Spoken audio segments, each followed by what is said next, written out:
আমি আপনাদের কাছে দীর্ঘ বক্তব্য রাখবো না, কয়েকটা বিন্দু ছুঁয়ে যেতে চাই। প্রথমত এই উপনির্বাচন কেন? দায় তৃণমূল, দায় মুকুটমণি অধিকারী। যাকে আপনারা রিজেক্ট করেছেন তাকে পুনর্বার রিনিউয়াল করার জন্য দাঁড় করিয়েছে তৃণমূল কংগ্রেস।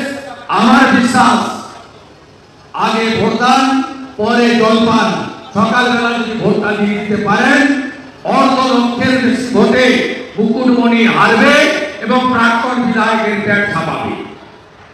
আমাদের নেতা পার্থ চ্যাটার্জি বলেছেন, গত 3 বছরে আমি লিডার অফ দি অপোজিশন, একটা প্রশ্ন উত্তর অ্যাসেম্বলিতে করেনি। একটা রানাঘাট দক্ষিণের জন্য এখানে গাঙ্গনাপুর হসপিটালে ডাক্তার থাকে না, সপ্তাহে মাত্র 2 দিন 3 দিন আপনারা চিকিৎসার সুযোগ পান। আজকে একদিনও নামের আগে লেখা আছে ডাক্তার মুকুটমণি, বিধানসভায় বলেনি। তাই ভারতীয় জনতা পার্টি তার ব্ল্যাকমেইলিং, তার চাপের কাছে নথি স্বীকার করেনি। তিনি বলেছিলেন সংসদে প্রার্থী করতে হবে, নইলে দল ছাড়বো। আমরা বলেছিলাম তোমার রাস্তা তুমি দেখে নাও, তোর ভাইপোর কাছে চলে যাও, আমরা তোমাকে টিকিট দেব না, তুমি বিধানসভায় ফেল, এলাকাতে উঠে একটা মন্ডল সভাপতি, শক্তি কেন্দ্র প্রমুখ, নাগরিক, জনগণ কারোর সঙ্গে সুসম্পর্ক বজায় রাখেনি। এই রিজেক্টেড প্রার্থীকে দুকানি কাটা মমতা বন্দ্যোপাধ্যায় আবার করিয়েছেন। এই পার্টিতে সবাই সক্রিয় হয়। আমার কাছে নন্দীগ্রামে হেরে যিনি লজ্জা ছেড়ে মুখ্যমন্ত্রী হতে পারেন, তিনি মুকুটমণিকে 2 বার হারানোর জন্য দাঁড় করাতে পারেন। এটা তৃণমূলের সম্ভব, অন্য কোন দলের সম্ভব না। আপনাদের কাছে আমি বলবো কি পেলেন এই রাজ্যের লোককে, আপনাদের নয়, রানাঘাটকে নয়, কি পেলেন 4 তারিখের পর থেকে? আপনারা 4 তারিখের পর থেকে ব্রিটেনিয়া বিস্কুট তালা তোলার কারখানা, তাতে তালা পড়লো, আপনারা দেখলেন। আসানসোলে ইসিএল এর কারখানা বন্ধ হলো, আপনারা দেখলেন। জমি কেনা বেচায় 2% স্ট্যাম্প ডিউটি বাড়ানো হলো, আপনারা দেখলেন। 300 টাকার ইলেকট্রিকের বিল 900 টাকা হলো, 500 টাকার ইলেকট্রিকের বিল 1500 টাকা হলো, 1000 টাকার ইলেকট্রিকের বিল 3000 টাকা হলো। গোটা ভারতে কোথাও দাম বাড়েনি। এই দেউলিয়া মমতা ব্যানার্জির সরকার পেট্রোল ডিজেলের দাম 1 টাকা করে পশ্চিমবঙ্গে বাড়ালো। আপনারা কি দেখলেন? মমতা ব্যানার্জি হাইকোর্টের নির্দেশ ওবিসি করে দিয়েছিলেন একটা বিশেষ সম্প্রদায়ের লোককে, সবাইকে ওবিসি।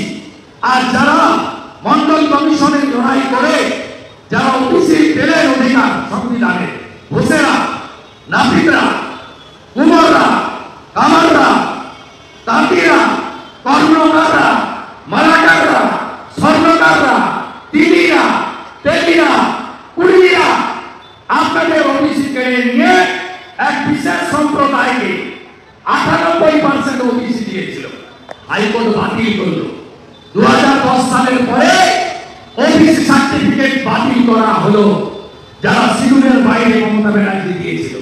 মমতা ব্যানার্জি বললেন আমি হাইকোর্টের রায় মানি না, হাইকোর্টের রায় মানি না, আমি মানব না। কি লাভ হলো? আর একটা রিক্রুটমেন্ট হবে পশ্চিমবাংলায়। আগামী দিনে মমতা ব্যানার্জি যতদিন থাকবেন, এই ওবিসি জাজমেন্ট না মানলে ওবিসি রিজার্ভেশন 10% আছে 6 আর 4, তাহলে রিক্রুটমেন্ট চিরতরে বন্ধ হয়ে গেল। শেষ হয়ে গেল বাংলার বেকার যুবক যুবতী, শিক্ষিত মেধাযুক্ত কর্মপ্রার্থীদের ভবিষ্যতের দরজা বন্ধ। আপনারা এইগুলো পেলেন। আর কি পেলেন? 2021 সালে পোস্টপল ভায়োলেন্সে উত্তম ঘোষের মতো 57 জন খুন হয়েছিল। 1 লক্ষ হিন্দুকে ঘরছাড়া করেছিলেন মমতা ব্যানার্জি। আসামে গিয়ে, ঝাড়খণ্ডে গিয়ে, বিহারে গিয়ে, উড়িষ্যায় গিয়ে তাদের থাকতে হয়েছিল। 12,000 বাড়ি ভেঙেছিল। 34 পঞ্চায়েতে 55 জন খুন হয়েছিল। এবারেও ভোটের পরে আপনারা দেখেছেন 15,000 বিজেপি কর্মী আক্রান্ত হয়েছে। আপনারা বেঁচে গেছেন, জগন্নাথ বাবু জিতেছে বলে।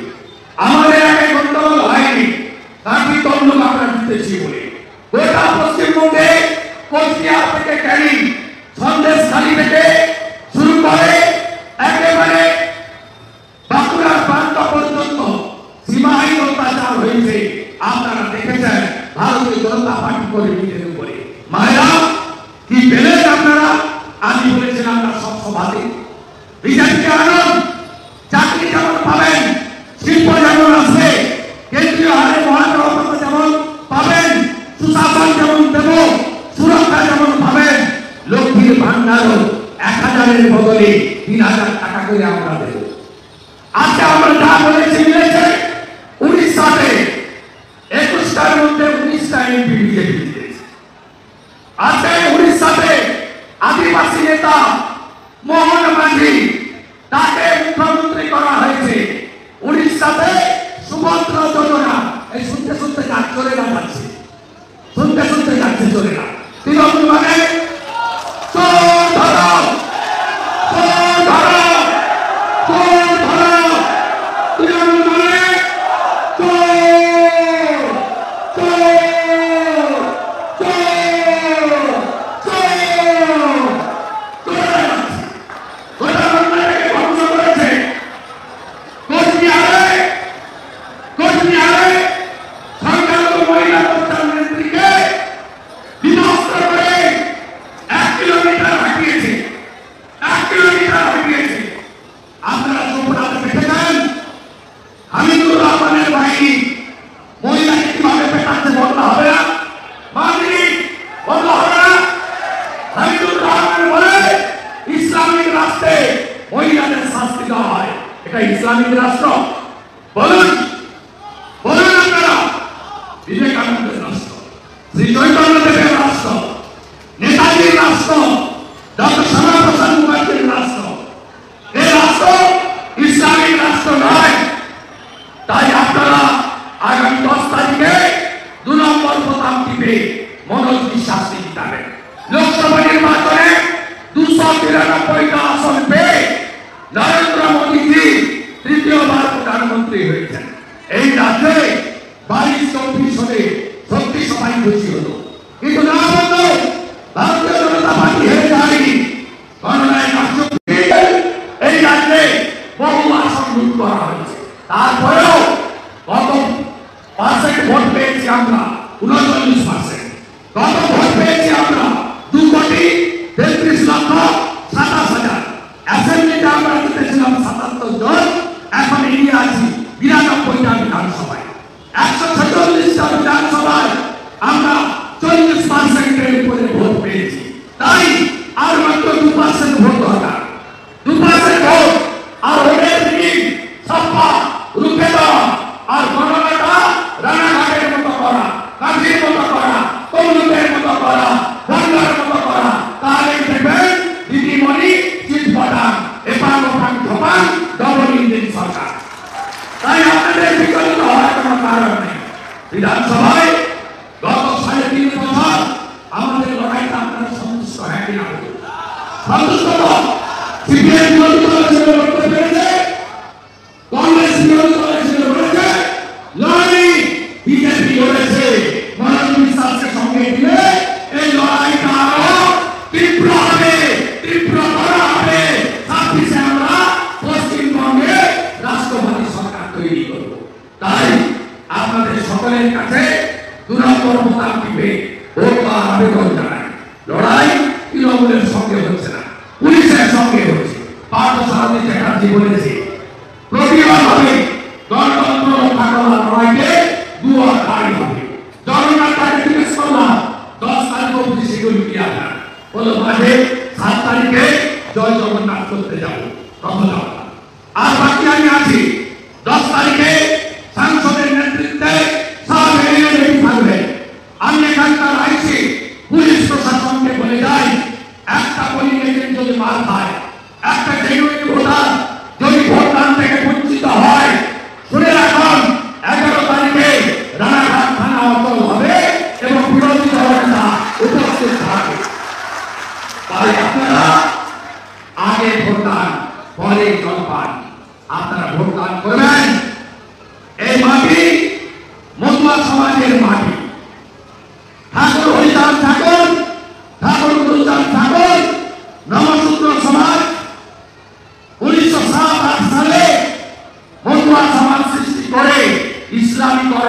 ছিলেন আপনারা। আবার হামিদুর বলছে ইসলাম রাষ্ট্র হবে, মহিলাদের উপর শরিয়া চলবে, বেত্রাঘাত হবে, অত্যাচার হবে। তাই জোট বানুন আপনারা। আগামী দিন ধর্ম রক্ষার লড়াইতে যে পথ ঠাকুর হরিদান ঠাকুর, ঠাকুর গুরুদান ঠাকুর, প্রভু শ্রী চৈতন্যদেব দেখিয়ে দিয়ে গেছেন, সেই পথেই আমাদের ভারতীয় সংস্কৃতি, সনাতন সংস্কৃতিকে রক্ষা করতে হবে। মনোজ বিশ্বাসকে জিতিয়ে 26-এর লড়াইতে আমাদেরকে আরো শক্তিশালী করার বিনম্র আবেদন জানিয়ে শুভ রথযাত্রার শুভেচ্ছা দিয়ে আমাদের উড়িষ্যায় সরকার তৈরি হয়েছে, সুভদ্রা যোজনা আমরা চালু করে দিয়েছি। মাসে 4200 টাকা করে মহিলারা, বছরে 50,000 টাকা। আমাদের পুরী জগন্নাথ ধামে একটা দরজা খোলা ছিল, 4-3টে দরজা বন্ধ ছিল। মোহন মাঝি মহাশয় নিচে দাঁড়িয়ে থেকে 4টে দরজায় পুরী খুলে দেওয়া হয়েছে প্রভু জগন্নাথ দেবের। তাই এবারে রথযাত্রা অন্য ধরনের হবে। এই মাটিতে জন্মেছেন শ্রীনাথ প্রভুপদ, ঈশ্বরের আন্তর্জাতিক হেডকোয়ার্টার মায়াপুর। গোটা পৃথিবীতে ওয়াশিংটন থেকে নিউ ইয়র্ক, নিউ ইয়র্ক থেকে লন্ডন, লন্ডন থেকে প্যারিস, প্যারিস থেকে বাংলাদেশের ঢাকা, সব জায়গায় রথের প্রবর্তন করেছে ঈশ্বর শ্রীনাথ প্রভুপদর নেতৃত্বে। হরে কৃষ্ণ মন্ত্রে। তাই রথযাত্রার বিশেষ শুভেচ্ছা আপনাদের জানাই। প্রভু জগন্নাথ দেব, প্রভু বলরাম এবং মাতা সুভদ্রা তাদের নিয়ে আপনারা ভালো করে রথযাত্রা পালন করুন। এই মাটি ভারতীয় সংস্কৃতির মাটি। এই বাংলা ডক্টর শ্যামাপ্রসাদ মুখার্জি, এই নদিয়া কৃষ্ণনগরের রানীমা আর ডক্টর শ্যামাপ্রসাদ মুখার্জি ভারতে দিয়ে গেছেন। এই ভূমিকে ছাড়া যাবে না। এই ভূমিটাতে আমাদের হাত থেকে বেরিয়ে না যায়। আমার তুলসী মঞ্চ, আমার গলার কণ্ঠে, আমার শাখা কলা, আমার মাথার সিঁদুর,